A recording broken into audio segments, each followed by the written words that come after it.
Welcome to God of Run. This is Phil Sanchez. Thank you for tuning in. My special guest today is Patricia Tirona. She runs for the Dashing Whippets. Back in 2017, while Patricia was training for the New York City Marathon, she unexpectedly was diagnosed with breast cancer. Wow. Patricia has been with the Whippets almost since the beginning. I knew her back then, and she always took great photographs, and she was a fierce competitor as well as a fierce friend to our many friends. I am honored to have Patricia as a guest. Thank you. Thanks for having me. Well, Patricia, before we go into your life story, how are you doing health-wise? I feel so lucky. You know, you read a lot of stories about how people normally react to chemo, and, you know, the internet is your best friend or your worst enemy during this. But I've really been very fortunate to not have such severe side effects. And when I talk to my oncologist, and we also have an oncologist on the running team, they swear it's because I've managed to try to keep fit and, you know, keep active, go to the gym and run. Of course, it's been harder, but I had my last chemo just yesterday, Really? my 8th session, my final session. And the side effects have been very manageable. Have you started running again? Oh, I ran throughout. You ran throughout? I ran throughout. We'll cover that. So I guess you're going to go back and do New York. You missed it in 2017. Yes, I deferred. I deferred, and I did register. So, I'm in. You're in for 2018. Yes. All right. Well, I got a long time to train. It sounds like it's very, very doable, especially with a great team support. I mean, I love the Dashing Whippets. It's a very young club. Well, you're about 5 years young? No, about 8. 8? Mm-hmm. But time flies. Oh, gosh. And you were there at the beginning, almost at the beginning. Mm-hmm. Let's introduce you to our audience, Patricia. Tell us where you were born and tell us a little bit about your childhood. I was born in the Philippines, but my parents and I came to America when I was about 4, moved to Philadelphia, but then soon after we moved to Reno, Nevada. Reno, Nevada. Is that the biggest little city in the whole world? In the world, yeah. So what was it like growing up there? There were slot machines everywhere. The lobbies of the hotels, in the grocery stores, in all the bars and cafes. And it was always open, everything. It was a 24/7 town, literally. But then that's one notice Las Vegas, but they were like that. Mm-hmm. Not as flashy. So is that the main tourism? Is the gambling? It is, definitely. I mean, Nevada, it's unfortunate. I mean, skiing is also a big thing, especially northern Nevada. People forget that it snows a lot in northern Nevada, but there's also gorgeous trails and camping, and so. Okay, there was lots of opportunities for you to run around and exercise. There was, although I wasn't nearly as active when I was growing up there until I finally came to New York. Okay, so you didn't go skiing? I didn't, no. People are always surprised.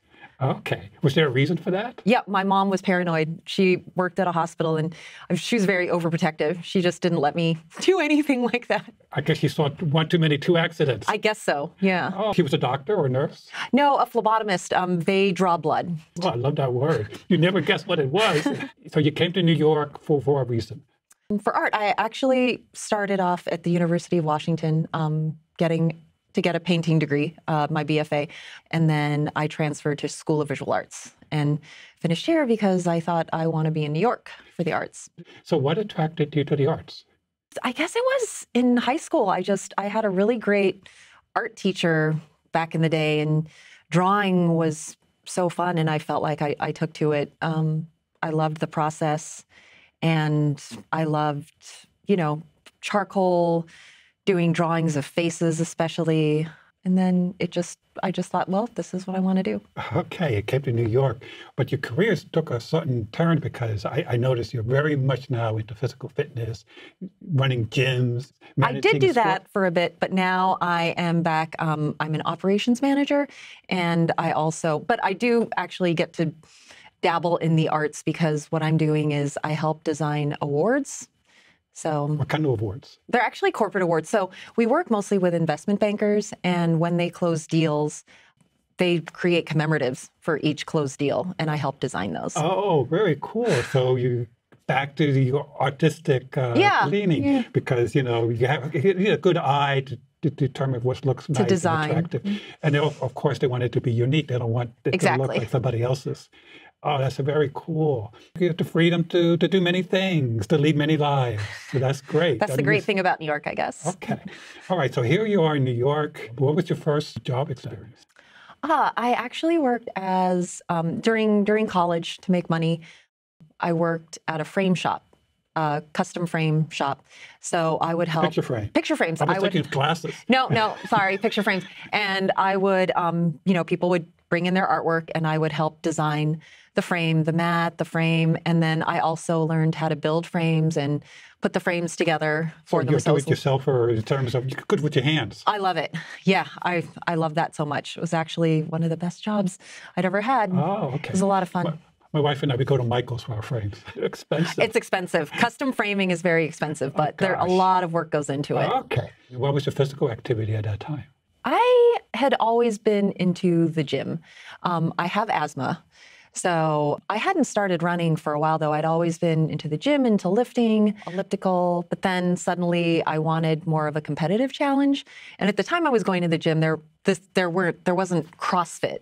So there weren't CrossFit competitions. I don't know that I might have gotten into that. So I thought, well, running seems like a great way to actually test your real fitness and compete.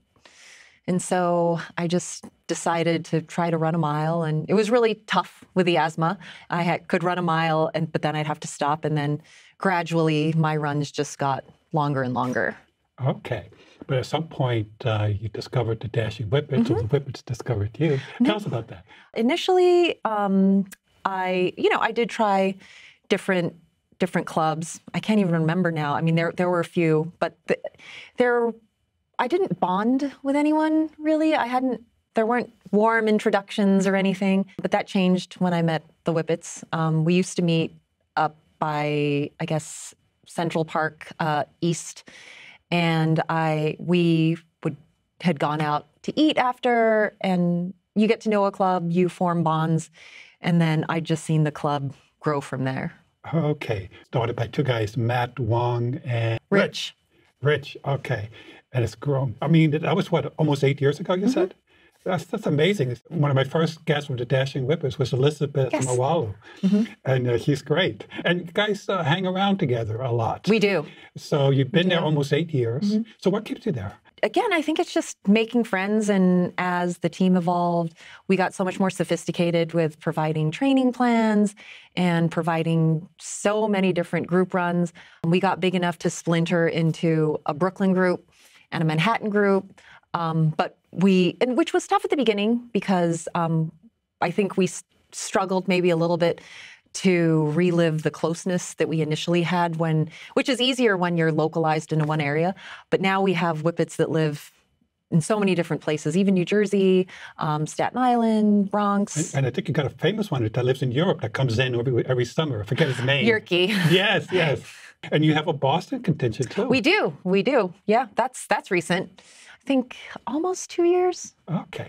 All right. Okay. So sounds like one of the reasons that they're attracted to you, besides their welcoming, is they're a young club. So you're probably all close to the same age? It really varies. And in fact, we have a really successful masters team. We have... masters means 40 over? 40 and over. 40 over. But, we now run the gamut from 40 to people in their 50s. Well, to me, that's young.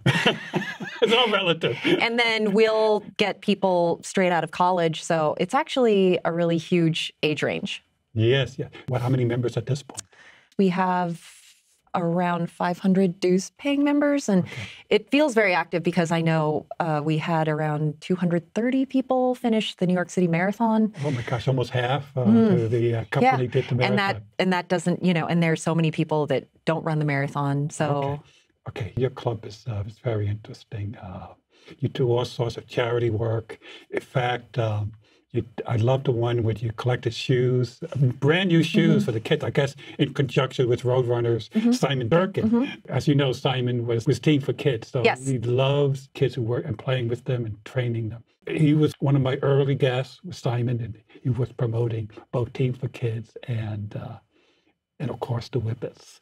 And as I said, very photogenic, and all the photographers love taking your photos. You get a lot of likes. And you're also very principled. Sometimes there's situations and you're always taking a stand for the club, for the community. So where did that come from where you're not afraid to speak your mind, to speak your voice? When certain situations happen, I speak on behalf of myself. And I make that clear that certain beliefs I have, they're mine. And they're not necessarily representative of the club, good or bad. It's a little bit like trying to stay politically neutral. But the club gives you freedom to state your opinions within the club, as long as you're not injuring anybody or insulting or bullying anyone, of course. So, but that's what's great. I mean, there are a lot of people with different beliefs within the club, and we do communicate. So you do feel free to state your opinion, to support friends. Yeah. Okay, good. I believe you're now one of the co-captains. I am. So what is a co-captain? What are your responsibilities as a captain? Co-captains generally help organize and lead runs. We're separate from the board. So there's a board and they do the heavy lifting and the decision making. But the captains, I guess, are more day-to-day. We meet the new members a lot of the times. We try to do the community outreach. We do our best to retain members, mostly by consistency of, attending runs. There's so many captains and we sort of have our different territories. I co-lead a really popular Monday night run, which is a social run out of Amity Hall in the West Village. And that's grown in numbers so much that every Monday we meet at 7. Amity Hall is so nice. They let us stow our belongings there, our bags and everything. And then we come back after an easy 5-mile run back along the West Side Highway.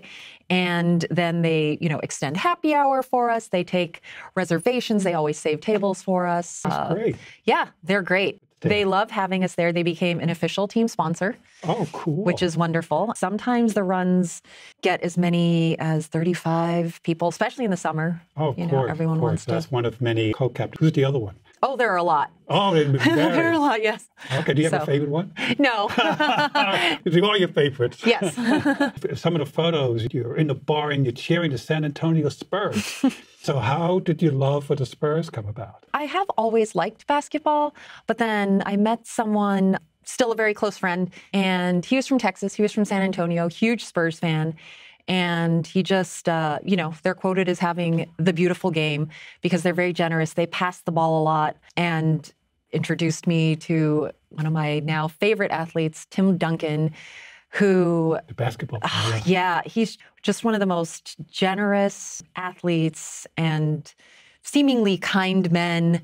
He was so supportive of his teammates. He was always the guy on the court giving hugs, throwing his arm around members if they did something wrong or the first to give advice. He was always such a great mentor. They have an incredible coach, Popovich, who's always in the news as, speaking his mind against the current administration. But it just is a team that is so unlike any other NBA team in their closeness, the way they bond off the court. And you see it in the chemistry on the court. So I fell in love with them, I guess, even more so for the way they run the organization. But it translates into the winningest sports franchise, American sports franchise amongst the 4 majors. Wow. 3 majors. And I think this will now be 21 straight playoff seasons that they'll make. Yeah, they're a great most team. Likely, yeah. I had another guest, big San Antonio Spurs fan. And I think he's a friend of yours. And I think you recruited him, Professor Simran. So you guys, bonded over the San Antonio Spurs. I introduced myself to him after a race because I'd known that he was a big Spurs fan. So I found him after a race and I came up to him and I said, "You're a big Spurs fan." And so, yeah. Okay. So here you are, you're a Whippet, and you're doing good times because I believe you've done Boston before. Twice. Yeah, both hot years. So I swore I'm never doing it again. Okay. Now, you struggled, you said, with the asthma. So how did you overcome that? You overcome it by exercising your lungs, and you exercise your lungs by running. I mean, it's just by tackling the thing that almost induces the asthma. You train your lungs to overcome it. I do have an emergency inhaler. I found an incredible pulmonologist who understood my need to run. And she, started me on steroids and different medications, and then we weaned me off of it. But yeah, the more you run, the more you can overcome the exercise-induced asthma. You just have to persist. And you're not unique in terms I've met other runners that... a lot of athletes, professional athletes have asthma. Yeah. So Sometimes you got to be careful in what medications you take, because I think one a tennis player, it was a banned truck, and he had to appeal it, and I think eventually she won, but I think he lost a couple of years. So luckily you're not a professional athlete. No, I'm not winning races, so they're not going to be testing me anytime soon. Even though you're Boston qualified, which is, to some people that's really wonderful, a really great honor. So which races that you did that were memorable for you? New York every year is important to me. Yeah, so I will be running New York again, and it'll be my 10th marathon, 2018. Yeah, there's nothing like the energy of New York, especially going through Brooklyn and seeing the streets line. I know so many people will say the magic of Boston, and no, it's great and it's wonderful, and you do have to qualify, which lends, I guess, a special air about it. For Boston, yeah. For Boston, but there's nothing like running through the streets of New York, and you get into the athletes' village and you hear them announcing in so many different languages, and it even starts at the expo with you get in there, and I always get chills seeing the banners in all the different languages saying welcome. Yeah. It is the biggest marathon in and the it's country. so international. Maybe in the world. I remember everybody thought 35,000 was a lot. Now it's over 50. And usually every year they do it, they break the record for the most finishers, Yeah. They never disappoint. It's so exciting. I had to cheer last year, but even seeing the waves of people go by, it's such a challenging course. It is. Cheering is it's good work. In fact, a lot of people decide to do the marathon watching the runners go by in all sizes and shapes, and all usually all with speeds. a smile on their face. Sometimes. I know. Maybe later on, fewer smiles. I know. When I saw the runners, usually they were smiling, and you wonder, that got to be hard, but yet they're enjoying it. Okay. Well, it's because of the people cheering. When you have the people cheering, you are in pain, but then. Some people put their name on their jersey, and to hear your name called out. And did you put your name on No. Only because I thought about it, actually. And if I did that, I wouldn't be able to distinguish if it was an actual friend that I knew. Oh, because a lot of people say, go, Patricia. Exactly. So then I thought about it. I'm like, no, I kind of want to know when it's specifically somebody that knows Patricia, me. It's some whippet or some friend or family. Exactly. Oh, excellent. Well, it's interesting. A lot of thought goes into, yes, would I put my name on it or not? When I ran New York, I think I did it twice, maybe three times. I had my name on it. I needed all the support I could get. Yes, go well, of course. Where there's the will, there's the way. I mean, how many times I heard that on the course? Can't you guys think of something else? We hear whip it good all the time, everyone. Oh, I know. All right. But your career has changed quite a bit. You're an artist. I mentioned that you changed careers, and you were something called like Orange Theory. It's a mix of training. It's a mix of circuit where you do treadmill, rowing, and weights. Interesting. Interesting combination. And you managed one of those clubs? I did, briefly. And then what did you do after that? And then I went to Psych, which was spin. Spin.